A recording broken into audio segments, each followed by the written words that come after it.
My name's Jamie Bates Slone. I teach at the University of Oklahoma. I received my master's from the University of Kansas and my undergraduate degree from the University of Central Missouri. I am currently living in Norman, Oklahoma, where I have a small studio at home and at school, and that's where I make all of my work, both functional and sculptural. A lot of the inspiration came actually very shortly after you asked me to do this.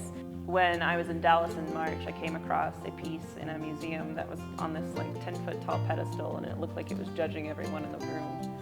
And that's something that it's been kind of heavy on my mind in the last, probably 2, maybe 3 years, coming to terms with my own identity and identifying as queer and feeling fear of judgment and fear of, folks looking down upon me, judging my decisions or judging my choices in life. The objective with that large-scale head that has the 2 faces, I've been telling folks, I'm like, there's 2 types of judgment I see in the world, and it's kind of like a snobby, I'm looking down upon you kind of judgment, and then the other side's kind of like, oh, bless your hearts, kind of judgment. They're kind, but that their real intention behind what they're saying is concerned for you, and maybe not the most nice way, I guess you could say. Growing up in the Midwest and in a small town, you are subjected to other people's judgment all the time, and so that's something that I feel like I'm still kind of breaking away from. I think whenever I'm processing something for myself, it's usually processed through my work. There are so many other little weird ideas that are interjected into the piece, references to Roman gods like Janus, who is the god of transition and change and new beginnings.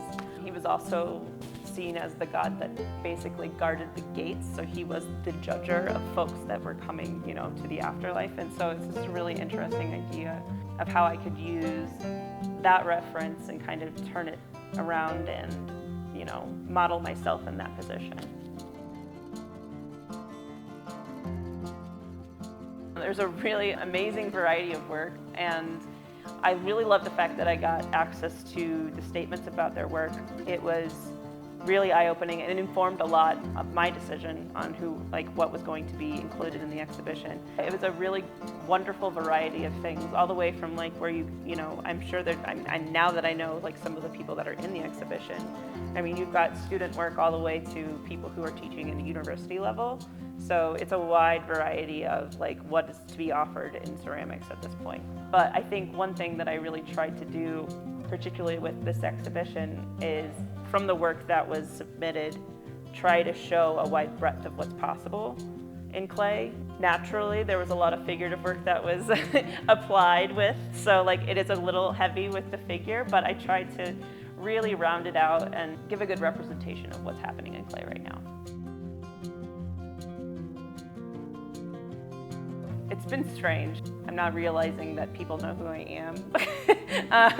and so it's been really I don't know why I keep thinking the word humbling, because it's not humbling. It's the opposite of humbling. But yeah, it's an interesting experience. I've never been down to Silver City before. I'm really enjoying being here. The people are really nice here, and I've just really enjoyed the whole experience. It's been wonderful.